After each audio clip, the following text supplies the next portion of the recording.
Maintaining your site in Drupal.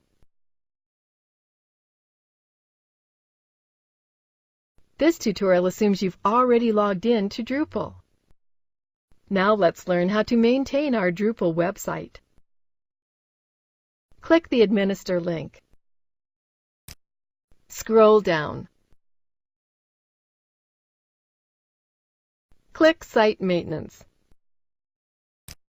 This is the Site Maintenance page. Under normal circumstances, your site status should be set to Online. If you wanted to work on the website and didn't want people to have access to it while you worked, you would want to change this setting to Offline. Scroll down.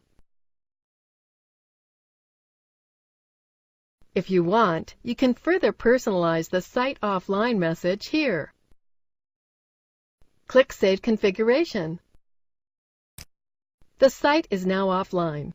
Turning the site back online is just as easy.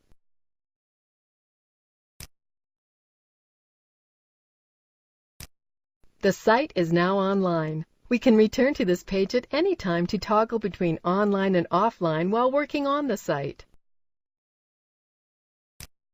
This is the end of the tutorial. You now know how to maintain your site in Drupal.